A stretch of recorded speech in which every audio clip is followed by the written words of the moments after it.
All right. Good morning, everybody, or maybe good afternoon or good evening, depending on where you're at. Thank you for joining today's discussion focused on a really relevant topic, the Verizon 2021 DBIR report. I'm Shaun Bertrand. I am the Senior Vice President of our Security Programs team here at CBI. Describe myself as a real passionate resource as it relates to cybersecurity. Really excited about our conversation here today. In a moment, I'm going to introduce our speakers. I just want to remind everybody our session is being recorded, scheduled for about 45 minutes, give or take a few minutes here or there, and we'll leave some time for Q&A, right? We'll have about 15 minutes to answer any questions from the audience. Utilize the chat box when it comes to those questions, and our panel will answer as many of those as we can within the time that we have. So it's my honor to be on this panel with two great minds I really respect, Reid Brosko and Chris Burrows. Chris, Reid, can you guys give yourselves an intro? And Chris, why don't you go first and then pass it to Reid? Thanks, Shaun. Definitely excited about talking about this topic with you guys today and learning from maybe some of our attendees. So I'm Chris Burrows. I'm the CISO for Rock Central. Rock Central is a new company. It's part of Dan Gilbert's family of companies. So it's a shared services company that services all of the companies inside of the RKT ticker. So that would include Quicken Loans being renamed to Rocket Mortgage, Amrock, Rocket Loans, Rocket Auto, Rocket Homes. There's 13 organizations that are the primary function of a team of about 100 people that I lead to protect all the client data and RKT.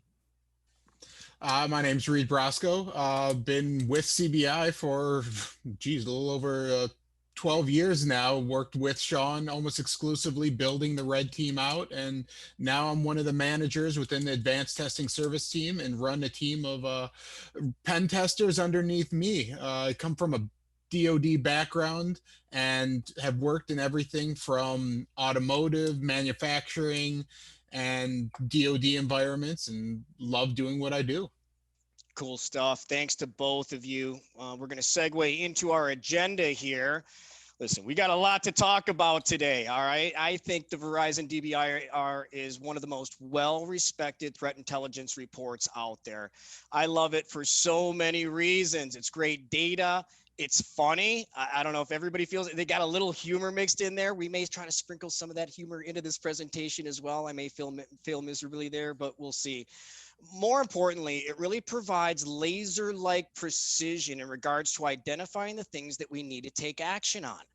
And that's really what our goal is here today, folks. It's to provide some actionable recommendations based on our interpretation of the DBIR. So these are some of the topics that we will be covering through today. All right, we're going to lead things off with a very great quote from Alex Pinto, who's the lead author of the DBIR.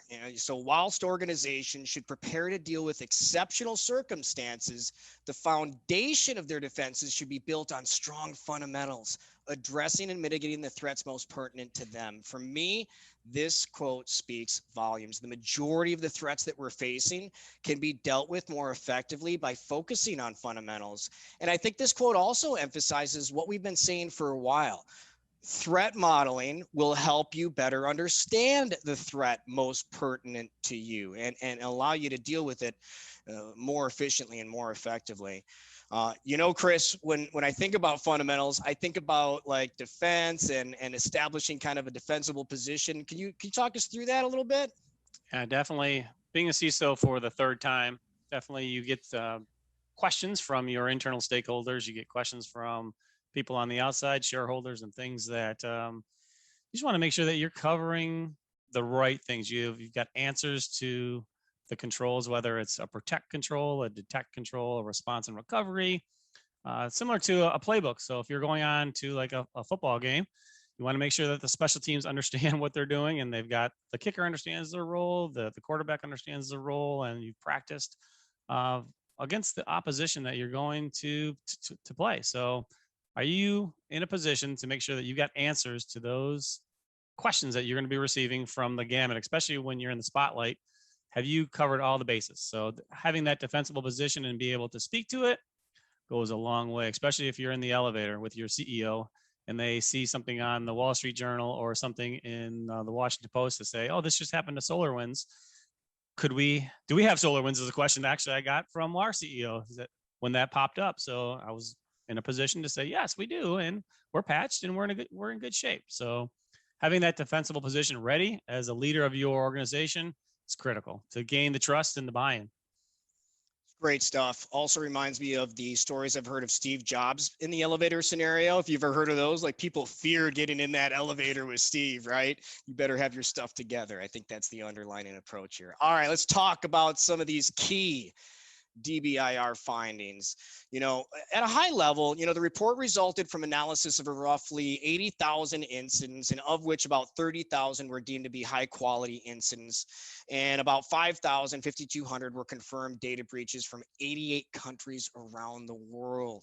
All right. So while the number of incidents is smaller compared to the past 2 years, the number of breaches has continued to increase. All right. So the bad guys are good at what they do, and they're getting better. So let's take a look at some of this and walk through some of these findings. First of all, phishing attacks increased by 11%. No surprise. We're going to talk through phishing attacks, right? Number one attack vector for most, if not all, organizations. Ransomware attacks doubled in frequency. I've got two things we're going to dig into this big time. Two things. First of all, everybody get their meat. Everybody, are people flocking to the stores to get hamburgers and food as a result of the latest ransomware breach with JBS? The second thing I wanted to say is I feel vegetarians kind of feel the same way now as Prius owners did during the Colonial attack. All right. But ransomware is important. It's going to be, in most cases, the number one threat vector for most companies we talk through. 85% of breaches involved a human element. What does that mean? That it either came from a human or was targeted towards a human. And I think most people realize this too, but we'll dig through this. Compromised cloud assets more common than on-premise assets. Well, boy, what did we see last year? A accelerated pursuit to the cloud is fueled by a pandemic. So people are putting more things in the cloud than ever. And that segues over to the next one. Attacks on web applications represent 39% of all breaches. What do we talk about when we move things into the cloud? The primary interface to that is generally an application, an API service, something along those lines. So these really go hand in hand. And then lastly, we're going to really dig into credential data, credential abuse. Reid's going to talk about that. I'm excited about that because we are still at a point where there's not really this passwordless society or authentication mechanism we're using, and this is a real threat. So, overall, Chris, I'm interested in your opinion. Is there anything that kind of percolates up here with you or for you on these findings? I mean, the one common thread here is team members, right? It's the human. So we are always thinking about, people might say, the humans are our weakest defense, but actually I choose the other way. They are our greatest ally. They deal with our clients. They deal with the data directly. They deal with phishing attacks. So if we arm them with the right information, they can be our first line of defense to make sure that we are protecting our organization from the get-go. So the phishing attacks, as you said, Shaun, are super critical. And they're tricky. They're way harder to identify now than before. So, but arming our teams, the human side of it, whether it's a team member or a technologist that is using the cloud or creating web apps, focusing on what they can do to help protect our organization, we can leverage them just like the bad guys leverage them. Use their emotions, their ability, and their passion to protect the organization. We can use it to our benefit because we've got 30,000 team members. That's a strong crew of people to make sure that we're doing the right thing. And I've always advocated security is everyone's responsibility. Every team member has a responsibility to protect the organization and our client data. So leveraging those humans and those team members is the thing that jumps out at me here. I would high five you through the phone if I could right now. Because I just think that's great. That emphasis of that, no longer are the users the weakest link. They are they're the troops on the front line. They're heroes that are putting themselves in the front of danger. We need to enable and empower them. And I've seen companies do great things with that. And I think if the audience can kind of take something from that discussion, it's good. Let's look at those users in a different perspective.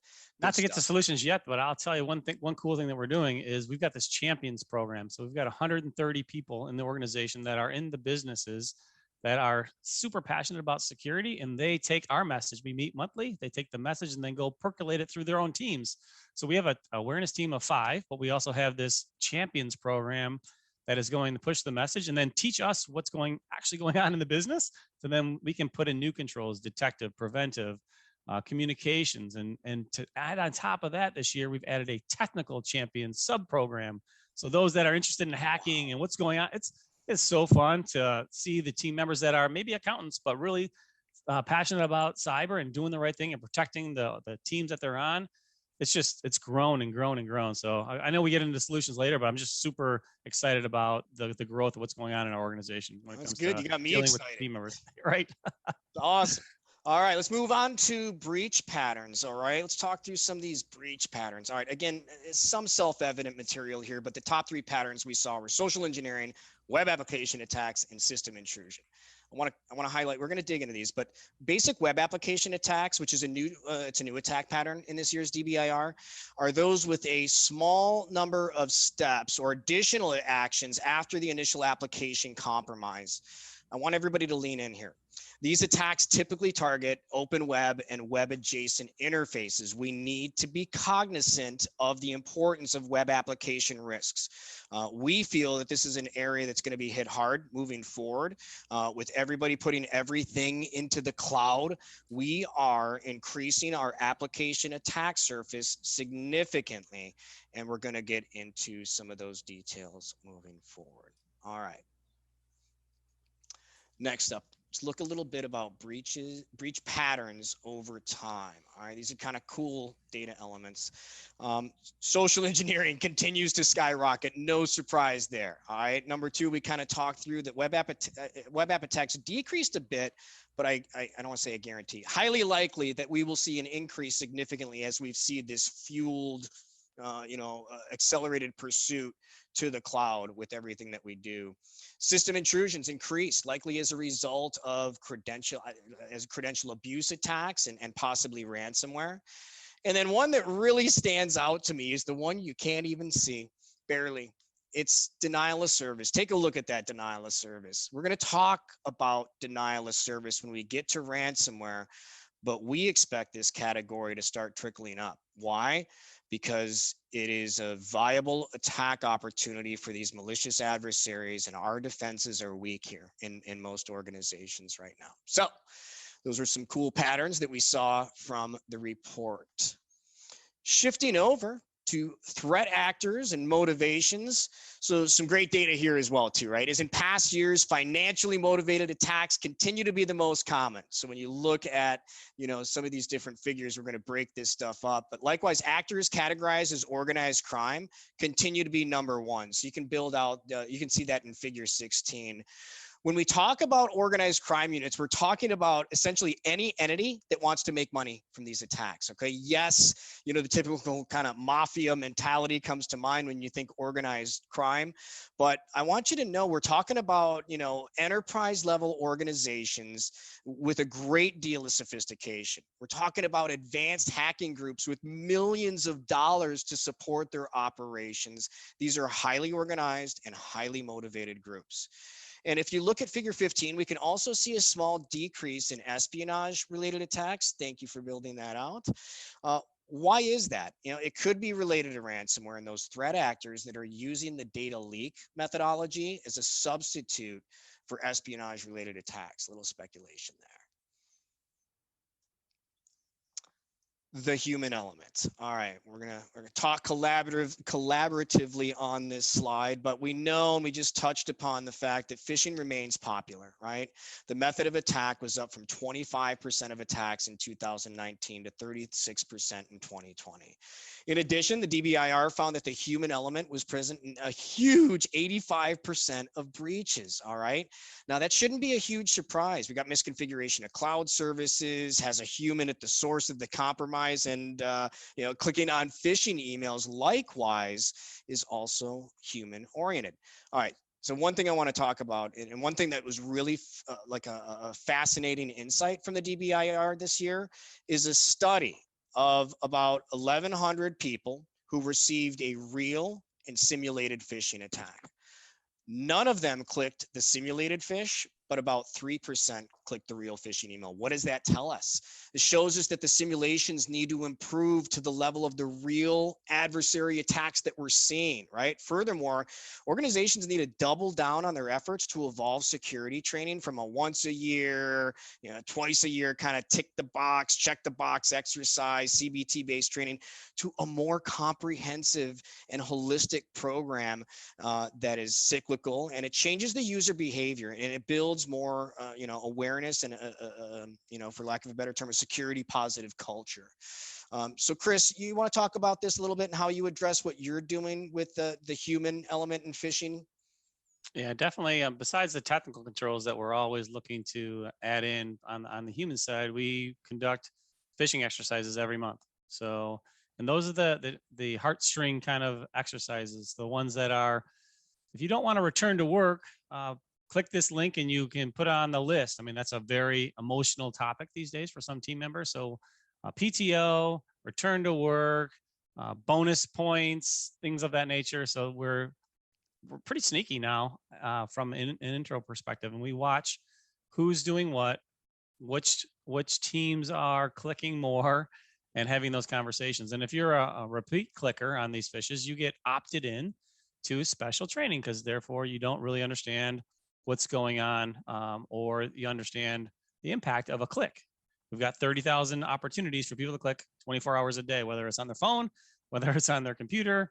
So we're making sure that we go out and show them and tell them about the impact. We do videos. So I've been on the video and talking to all the teams, which is pretty impactful. We found we do we call it Rock World. This is an internal blog site, and tell them how they can protect their family and what they should be doing from a finances, a family, and future perspective, to then bring those same characteristics and actions to work. So people can care about those things. They also care about work, but it's also, you draw that connection between the home, what they can do from a banking site, what they should do for our site.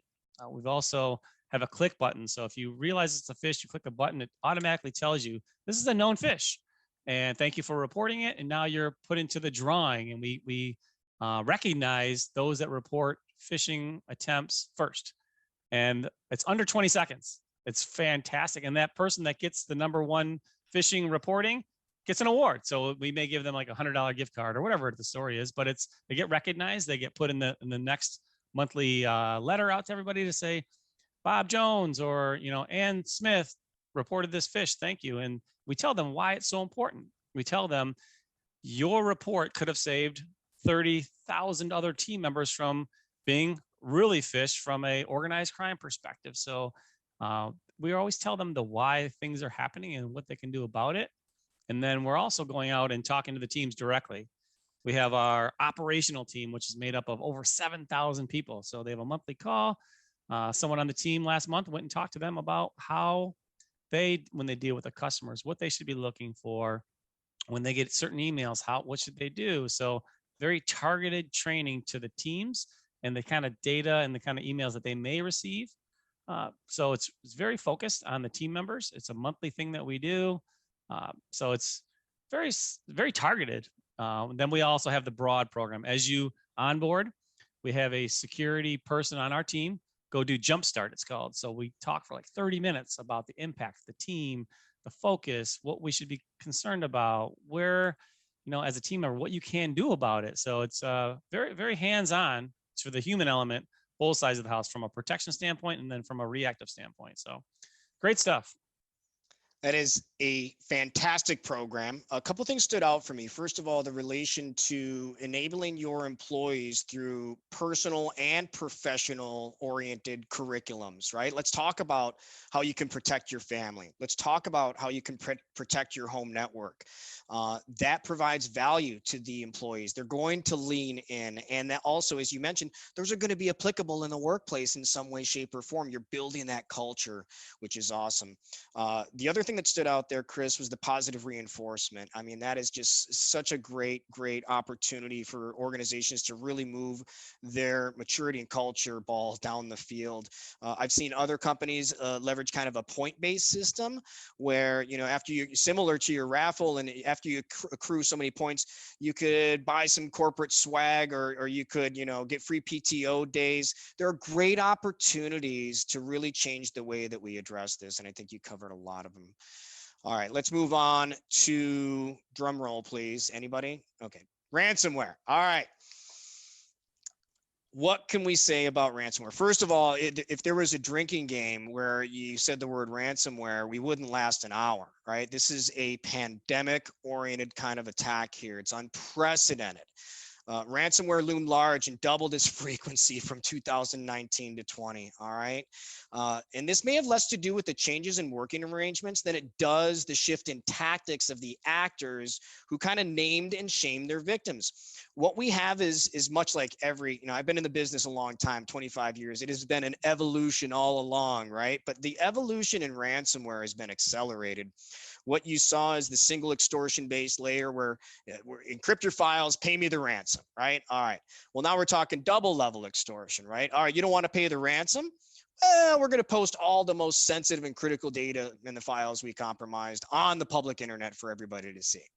Oh, you still don't want to pay us. All right, now we're going to dig into that data in a triple extortion layer attack and say, how can we leverage your customers? How can we exploit now your customers, your suppliers, the people you do business with, to extort them? This stuff is getting real, as we all know, right? We've heard plenty of stories, the Colonial Pipeline, JBS recently, 290 enterprise companies hit by 6 ransomware groups so far in 2021. It's crazy, but be aware of the evolution. This is an evolution. So as we shore up our defenses here, as we most certainly will, it's just going to take time. Other things are going to come to light, like, distributed denial of service as a possible, extortion vector, given the fact that maybe our defenses aren't as shored up there as they would be. Chris, how do you feel about this threat? Is this the #1 threat on your radar? Absolutely. We know just from every day, you just look on Twitter, things happen. I mean, we had an interesting conversation as a leadership team not too long ago, is should we be informing our C-levels about these things that happen every day? And it would kind of become noise because it happens every single day. I tell them that you'll be the second person to know if this ever happens to us. But the good thing to know is we already have a plan. So we have a stance that our CEO has already said, this is what we're going to do from a business perspective. Having that, Shaun and Reid, this is half the battle, because your next step already. You're not going to pay, or you're going to pay up to a certain amount. Whatever your stance is, you have a stance, and you can make up a playbook and have variations of that playbook. So we have agreed from a leadership perspective our stance. We've got multiple playbooks. We understand, the impact of systems, and some systems have more data, and some systems are more critical to operations, and they could be different. So understanding the criticality of those systems and what are your SLAs around a ransom attack, and what's your BIA, what's your plan, and having worked through that plan. So we've worked through those plans. We've talked to our clients. We've exercised those. We've tested the SLAs. So every weekend we run a test. So unfortunately, there's only 52 weekends. But we've got more than 52 systems. So we have to pick and choose which ones you physically run, which ones you tabletop, which ones you kind of do walkthroughs. But every year those BIAs are ran through, discussed with the C-levels to make sure that they still agree that it's a 4-hour or 2-hour or immediate, whatever the plans are for your DR plan. And we can make sure that we can execute, and we test them. So things change. We know that it's inevitable that we're going to have a problem, and we are fully confident we've got a response and recovery playbook at multiple pivot points and variations to make sure that our clients understand the risks of doing things and understand the risks of not doing things. And the key is we've taken it to the next level. We've taken it to our partners, the partners that we depend on to run those critical business processes. What are their BIAs? What are their SLAs? And then we make sure that those are built into the contracts to make sure if we're dependent on a third party, that we're accommodating for that downtime if in fact they get ransomed. So it's this kind of a snowball effect that's going on. I feel good about the pre-planning, and then the planning of the pre-plan, and the work effort that all of the people on our teams as well as our businesses are taking valid interest in and performing. That planning aspect is critical, as both of you touched on, having that plan, running through that plan, and Shaun touching on the evolution of the attacks.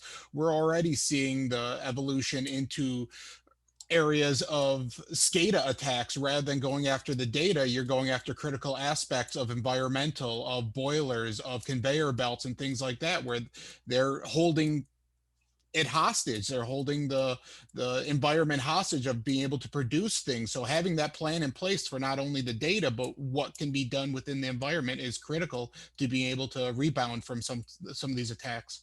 So true. And that's the laser-like precision that we need here, folks. That type of focus is imperative. All right, let's move on to web application attacks. I don't want to beat this one up too much. I just want to talk about a few things here. So yes, web app attacks are the main attack vector in the hacking actions category, accounting for roughly 80% of all these data breaches. We spoke briefly about some things earlier. Here's what I want you to know. We are seeing this in the real world too. When we talk about the red teaming that we facilitate, we are leveraging application related attacks to compromise the environment now more than ever. We understand the importance and the emphasis of looking at this layer with the intensity that it needs. What does it mean when you compromise a web server or an application? Well, two things really it boils down to: the data and then the opportunity to use that system to pivot to other systems. So compromise the database, you've got the data. You compromise the server, you now have a stepping stone to moving laterally and escalating privileges. Listen, this stuff is complex, right? These applications and services are complex and really require a totally different approach to securing versus the traditional network security controls and countermeasures that we're all so well familiarized with. This is what I want you to be aware of: attacks like injection, API authorization attacks, SAML token replay attacks, session hijacking, third-party vulnerabilities. We've got some great content we can share with you later, but this is the stuff, whether you're at a CISO level or an analyst level, you need visibility on this stuff, and you need to have a concentrated focus on application security, as it is the next thing. All right. One thing to add too, Shaun, is the attacks, change, right? So you may have tested your system, and your system last year and your system may not have changed, but the attacks have changed. Mm-hmm. So ensuring the latest techniques are integrated into your next test plan is critical to make sure that you're keeping up with the bad guys, right? It's that making sure that the new tactics that are being deployed today still are secure from what they were tested a year ago, because things change. That is the truth, and we've seen it a lot. We've seen it a lot, and or new exploit comes out in between now and whenever, right? And that cyclical testing is important. All right, let's move on to what I believe to be a very important topic here. All right, credential abuse. I'm going to set the stage for Reid to take over here, but I'll talk about just a couple things. I am aware of one or two companies that are using like passwordless authentication out of hundreds, if not thousands, of customers. Credentials are and will continue to be a sought after target for the adversaries, because they open the door to lateral movement and privilege escalation attacks. And often it's like rolling out the welcome mat in some cases. So, we're going to talk through some of these activities here, understanding some of the metrics that are coming out of this great DBIR report. But what I want to do is let one of our Jedi Master penetration testers, who's been with me forever, walk you through some of the typical abuse scenarios that we see for credentials. So, Mr. Reid Brosko, I'm going to pass it over to you, and the floor is yours. Why don't you talk us through some of the stuff? Perfect. Thank you. I'll try to make this a little bit more interesting in some of the slides. We've got some real world information, some sanitized information, but as Shaun touched upon, outside of injection, outside of the web application pieces within environment, credentials are quite literally the keys to the castle. And I'm actually going to go against Shaun and what Shaun and Chris said earlier of the end users being the strength of the environment, and within the latest forms of attacks and what I've been able to capitalize on, I'm actually seeing a little bit of the opposite, where the end users are not properly educated, and we'll get on more of that later.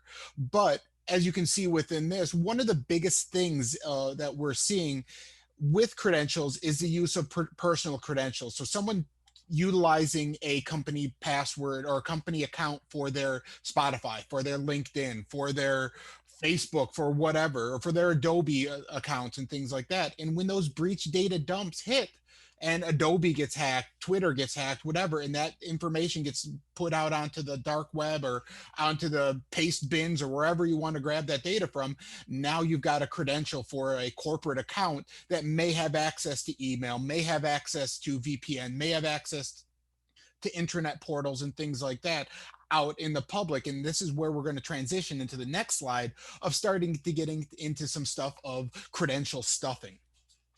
So credential stuffing is basically taking that data, being able to scrape information from the dark web, from Pastebin, from these breach data dumps that we're seeing just continuously going live. And within the latest news, we've already seen that Have I Been Pwned is going to start putting out some of the information out there. And same with the FBI. The FBI is going to start putting out some of the information that they've been able to identify from breach dumps. And having that information out there puts the environment at risk. If we want to go to the next slide, we can kind of see a real world scenario, as this is a scrape from a actual breach data dump I did on an active engagement. So this is I'm searching a specific domain, a specific at whatever at cbisecure.com, and you're pulling back the email address as well as the password that is compromised with that account. If you go to the next slide, you can see utilizing that same information and taking that and just spraying it at things like OWA, O365, VPN portals, trying to find that needle in a haystack of that one account that is still active, that one account that is still utilized. And in this screenshot, you can see we found that account. And go to the next slide, you can see utilizing that account, taking it into a real world attack. We're now able to utilize that account, and that person has access into their Cisco VPN, and now I've got internal access. So going from an external, unauthenticated, crawling the web, pulling down breach data dumps, now I've got an internal access into this company's environment, completely legitimized, and can start to doing other internal attacks and living off the land form of attacks. In probably about an hour or so, right? I mean, less than that, yes. Less than that, right? Yeah.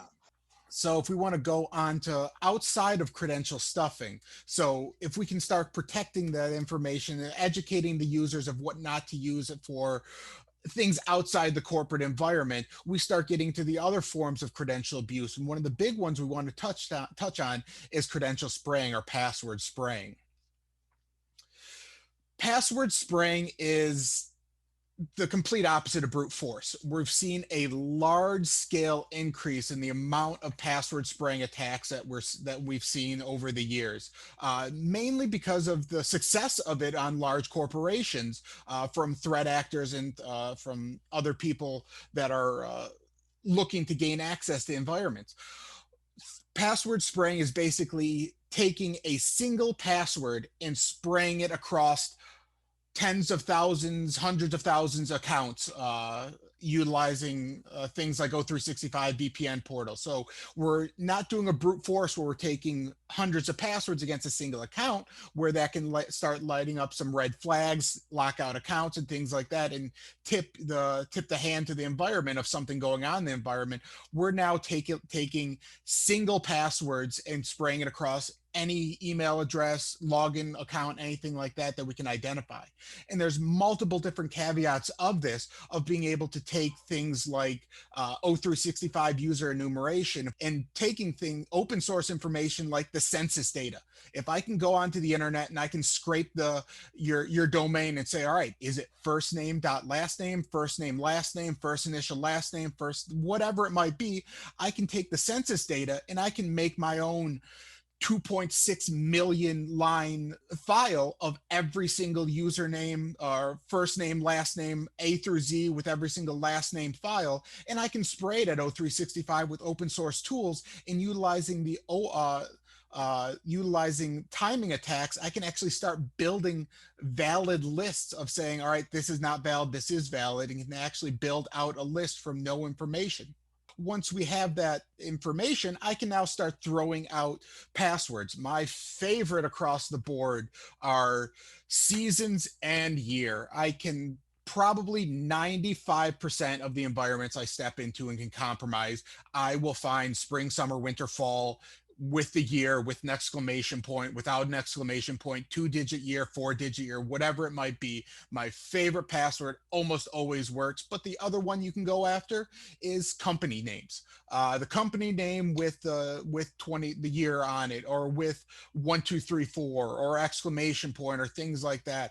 Very common and very similar to the password, credential stuffing attack. Once I can get that valid account, I can start doing other things with that. You can see in this one, we're going after, again, a mail outlet, OWA 0365. Once we have that account, or with this one, we can also take a look at password spraying on other portals. It doesn't have to be an OWA. It doesn't have to be something that requires a open source tool. Utilizing tools like Burp, we can start doing exactly the same thing, utilizing timing attacks and replies to build out whether or not this is a valid account and whether or not the password works. It also works with identifying verbose erroring within logging methods. If I'm logging into something and it's telling me that account is not in our database, I know that that account isn't in the database, where if I send a valid one, it's saying that's the wrong password. We've got two different error messages there, and I can start doing user enumeration.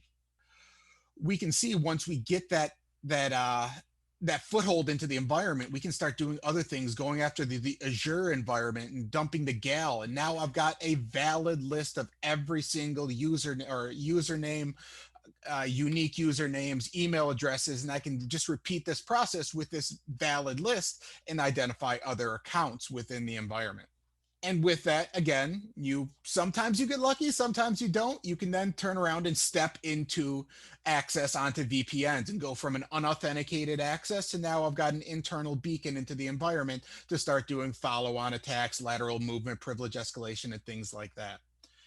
One of the biggest things to preventing this is multi-factor authentication on critical assets, on VPNs, on O365, and do not forget about Azure. Multiple environments, I step into them and see two-factor authentication on O365, but then I turn around and go after the Azure environment with no two-factor authentication on that, and now I've got a foothold into that environment to turn around and dump the information. The caveat I will say with multi-factor authentication, I highly recommend a two-factor push notification with an input field rather than the do you approve this or deny this, because I can't tell you the amount of times I have just sent those requests out and had the user or the victim or whoever just simply hit apply. With a input field, a one-time token or anything like that, if they don't know where that token needs to be put in, they're not going to be able to put it in. So I have less success with a two-factor authentication piece that requires some kind of user interaction with an input token or something like that. We want to kind of start touching on the next piece that's one of the big things is the social engineering. And social engineering is not going anywhere. We've seen a dramatic increase in the amount of social engineering and the tactics within social engineering. We're starting to see real world use of deep fake to emulate voices and starting to get some imagery, but mainly voices. We saw in 2019 a attack against a UK energy company that basically utilizing deep fake was able to get a member of that company to conduct a fraudulent wire transfer utilizing deepfake to change their voice to give them a German accent that was able to do it. Hey, one thing to add there, we talk about somebody in the chat mentioned conditional access. I think it's a great opportunity for people to understand what that is and what it means, being able to define thresholds based on geography, user behavior, 100%. all these different elements that essentially kind of establish the fundamentals or fabric of zero trust, right? But it's a great opportunity and is available to most people in the O365 suite. Yes. Feel free to proceed, Reid. Yep, just touch on that all. There's also aspects of certificate-based authentication, is things like that, restricting who can access and what. But with social engineering, we're touching back on that. We're starting to see an increase in the tactics, techniques, and C2 having access to a command and control server with a payload is probably one of the biggest things we're seeing within the environment. We can actually walk through a real world scenario I used this quarter to go after a very large enterprise global company to have dramatic success with social engineering with a payload within the environment. As one thing Shaun and Chris talked about earlier was kind of preying on that emotional piece, kind of going from the canned open source phishing tactics that are out there to test environments and things like that, to kind of going with a real world scenario. Especially last year and this year, one of the biggest things was COVID. We saw COVID pretexts and COVID things, social engineering campaigns going wild. This year, we've transitioned a little bit out of COVID, kind of the next step. In this one, we're looking at training, as training is becoming bigger and more prevalent throughout all environments. Specifically with the remote environments, they want to get the users informed on things like, in this case, FMLA. We want to make sure that everyone knows about the Family Medical Leave Act and if something happens with COVID or a family member, what are your options? What can you do? And within this, we just had an embedded link within this to say, hey, complete this training and click this link to be enrolled in it. This was a very generic, we sanitized this, so I grabbed an O365, but with this global environment, they had a customized O365 login page that had their company logo, had a nice little screen on it and everything like that. I simply cloned that and utilized that as the landing page. Anything entered into this basically would be forwarded to me over an encrypted channel to my C2 server. So now I'm not only clacking click rates, I'm now getting access to sensitive information like credential harvesting. Any information, or if even just a user clicked on the sign in without putting anything, they were prompted for, which was a payload download. This was a custom crafted payload that I utilized with very little information within it. It didn't require keyed information such as domain or host names and things like that. This was a very, very open source, obfuscated, if you will, payload that I utilized with a custom JavaScript on the zip, that once zip was opened, it automatically detonated my payload on the inside. And the response to this was absolutely amazing. You can see the amount of beacons that we got utilizing one of the platforms that we use of Cobalt Strike. Within the environment, they had next generation EDR, they had whitelisting, they had egress filtering, they had the gambit, as this is a very mature environment, but utilizing custom crafted payloads with some obfuscation, other things, and some next gen tools like Cobalt Strike, I was able to step into that environment and move from unauthenticated to enterprise admin, having complete control of the environment within less than probably an hour, utilizing the social engineering tactics. Wow. That is unbelievable. And I think emphasizes the importance on beyond credentials, what shells can establish here, right? A couple things. First of all, Reid, thank you so much. That was fantastic insight. By the way, we're obviously seeing a focus now on a shift from the adversaries, now focusing on getting back to work. So watch out for those pretexts, right? And then obviously the use of Cobalt Strike. A lot of stuff in the news recently about the adversaries using Cobalt Strike. All right, in the interest of time, thank you again, Reid. Fantastic, awesome info there. Real quickly, I want to talk just about the impact. We know what the impact is, at least from what's keeping us up at night, but from a monetary perspective, the numbers are real, right? We've got some great information from the Ponemon report about, the cost of ransomware and the Sophos State of Ransomware report. There's a lot of great insight here, but Chris, you mentioned it before, but does your organization have a clear stance on if they would pay the ransomware? Is there a line drawn in the sand anywhere when you talk about the impact here? Yeah, we've already talked about it. We're not paying. So it's the message is go make sure we can respond and recover, because we're not going to pay, and we'll do whatever we need to do to then make sure that we are prepared. So the message I got from basically our C-level was go make it happen. And that was like, okay. So we already are at that 50% mark now where we're not going to pay. So what are we going to do in the meantime? Once this happens to us, what's the next step? Who needs to be involved? We've included our corporate communications. We've involved legal. We've involved our insurance provider. We've involved tech, InfoSec, crisis management. All those people have already had the conversation.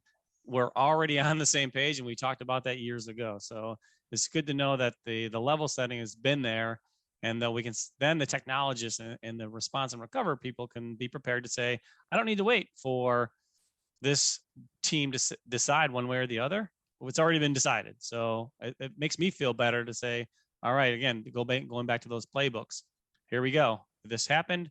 Now we're already moving. We don't have to wait to get a group together to make a decision on a certain instance. We already decided that.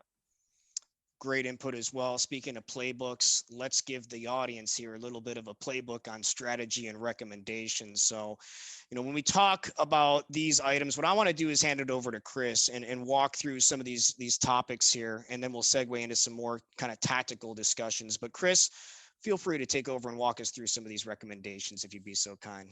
Yeah, sure. So I know we're due on time, but from a defensible position, it's understanding your controls, right? Understanding where there's some gaps, where you're strong, and doubling down on those, and then using the people, process, technology side of the house to create that defensible position where you can add a layer, where you don't need to focus as much attention. If you've got a bigger hole in your boat, go fix that big hole in the boat rather than the small pinholes that you can still survive. So making sure that you know where your data is, making sure you know who has access to it at rest and transit and where it goes from, and making sure that all of those core fundamentals are in place. So you know your assets, you know the detective controls, you know your preventive controls, you know that you've identified your golden nuggets or whatever you want to call your crown jewels, that you've put the right protections around those core systems. And then measure it, right? Measure the click rates, measure the attempts, measure things, because that's how you get better. You get better what you have visibility into.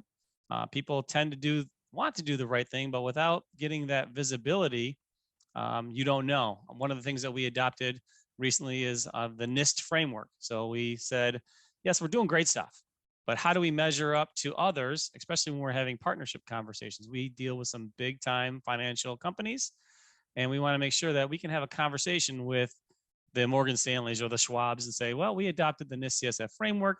We're at this maturity level. These are the current programs. When I'm talking to the CISO of those companies, I think they feel a lot better to know that we have a defensible position. We've adopted a framework. We're measuring it. And we have targets and goals, and we communicate often to our stakeholders. So one of the points was annual assessments. Where are we strong? Where are we weak?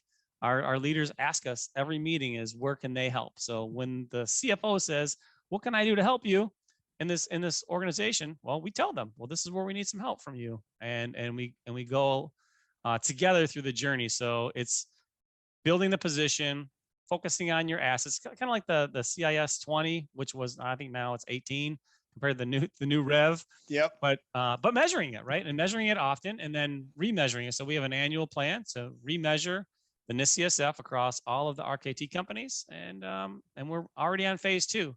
So it's super exciting because we know where we're strong, and we know where we're have some opportunities to work on. And the great thing is we can tell a good story.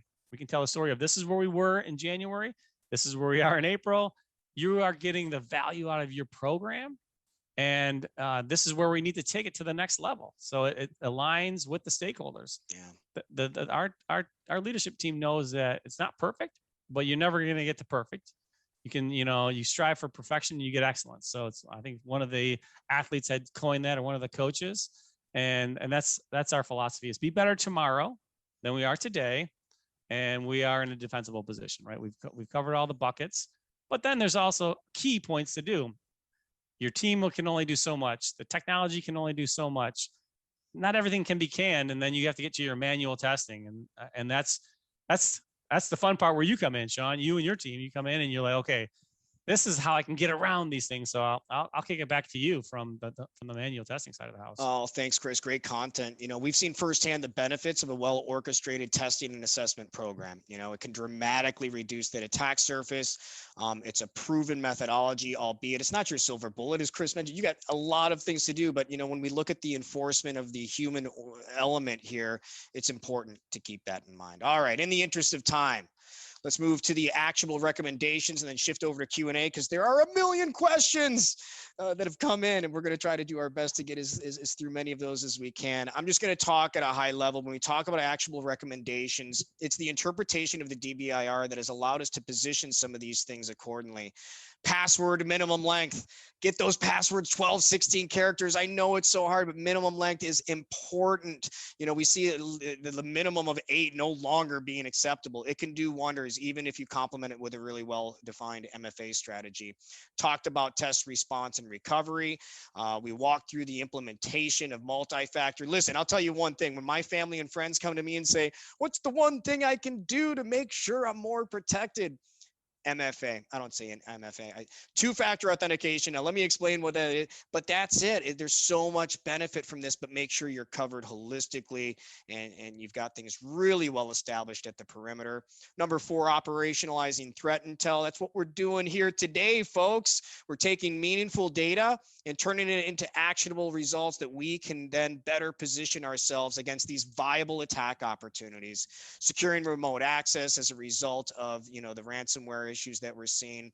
Bolstering security awareness. Chris did a fantastic job of defining what I believe to be I will say it, a world-class program. That's the level that we need to strive towards. We need to validate our controls. We need to make sure these investments that we're making are aligned towards the attacks that we are seeing. We emphasize manual testing. And one thing I want to leave everybody with, and I'll ask Chris and Reid to chime in a little bit here, lateral movement detection.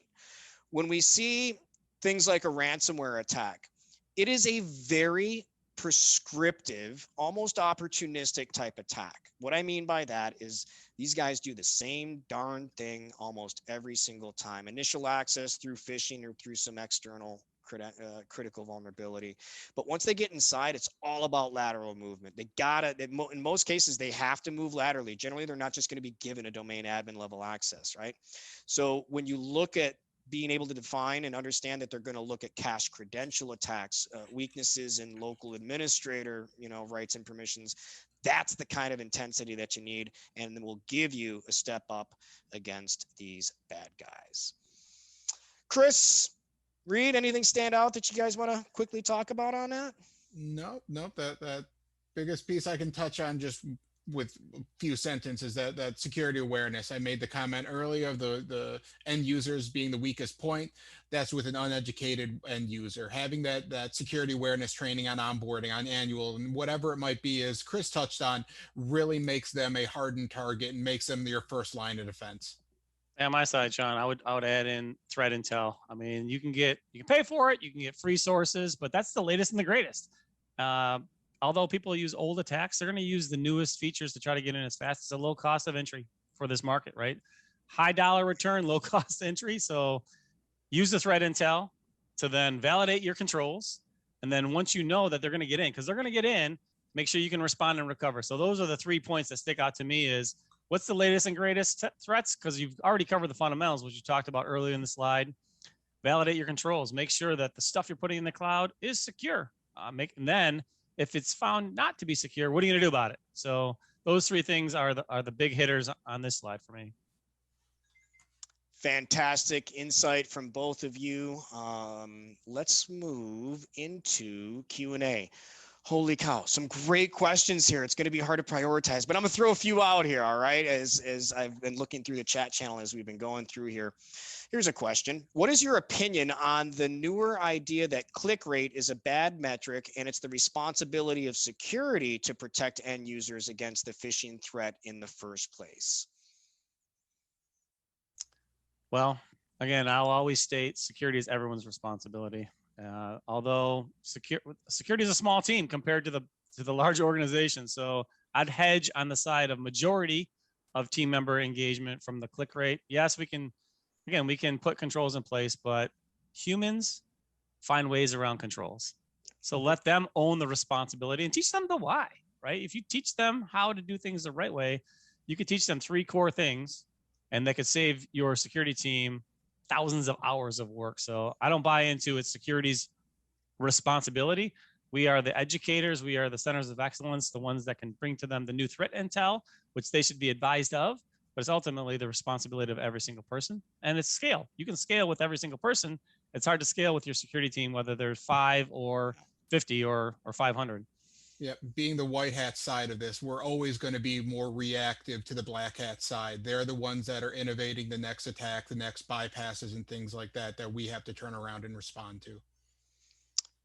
Thank you both. Next question. There's been a lot of talk about the ethics of using emotional phishing lures like the promise of raises or bonuses in awareness training. What kind of lures do you recommend that won't damage morale? Well, I'll take a first stab at this one because yes, there is a line in the sand that is sometimes stepped over. All right. And we have seen it. And what it means is that you're now eroding the trust of your employees when you step that line, like offering a bonus or something like that. So, you know, what we see a lot is more of like, I don't want to say a committee type response on the simulated attacks that we're going to run out, but at least some authorization rather than some person going, oh my God, I'm going to get everybody to click on this one, right? You push that in. We need some approval mechanisms on what we're going to do, and certain stakeholders should have a decision on what it is that we're going to send out and whatnot. That's generally what I see as the main issue here.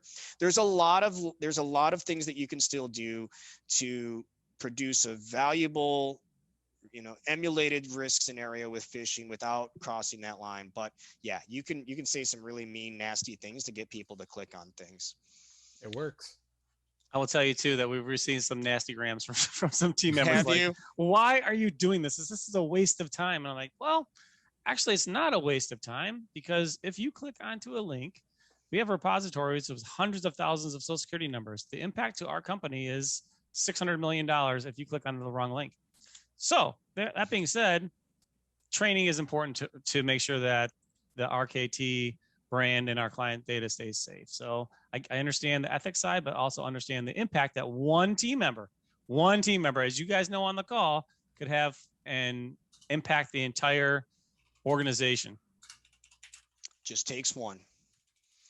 Chris, this one's for you. We have heard rumors that cyber insurance firms are requiring harsher audits in 2021 in regards to requirements for policies. Is Chris Burrows seeing the same type of thing from the ROC perspective? I will tell you that we just had an open call for insurance providers from our organization, and they grilled all of us with questions. So it was I wouldn't say hard, it was the most intense questionnaire that I've gone through from an insurance protection program. But I also grilled them back saying, okay, if there was a problem, and although we don't have a stance to pay a ransomware, does our coverage cover it? Because that's often a problem right now is insurance providers are not covering it, like that French company, the provider, right? So that's a whole nother story. But anyway, yes, there's more auditing, more due diligence on the insurance providers to make sure that we are doing the defensible position, the fundamentals, the core business things. And they asked about training was a big component of it. What kind of training do you do? And we went into the depth of what kind of training we do from a team member perspective. What kind of controls do we have? EDR on the endpoint. I mean, things that I filled out cyber insurance policies for the last 15 years as being a CISO, and it was pretty generic. There's 12 to 15 questions. Not anymore. It was a full hour, and I would call it an interrogation of our control sets. So yes, they're being more specific because I think they're having to pay out more than ever. Again, great response. We are out of time here. What we're going to try to do, there's a lot of great questions in the Q&A. Maybe we'll see if we can answer these offline and provide the team an update because there's still some good stuff in here. But when you get a great group of folks together, we like to talk about relevant, passionate things on cybersecurity. So I want to thank everybody. Let's shift gears here and close this thing out. I want to thank our fellow panelists, Chris and Reid. And then Chris, and on behalf of Reid and myself and the entire CBI crew, we appreciate your time and the insight you shared with all of us today. You know, whether you're on your phone, your laptop, thanks for taking an hour, carving it out. Hopefully you got some value from today's session. As I mentioned at the start, you'll receive a copy of the recording. And if you're looking for more info on strategies for handling ransomware and other threats, check out the CBI website. We've got some great articles published there. Again, thank you, everybody, especially to our speakers today. Everybody have a wonderful day. Talk to you later. Thanks, guys. Enjoyed it. Thank you.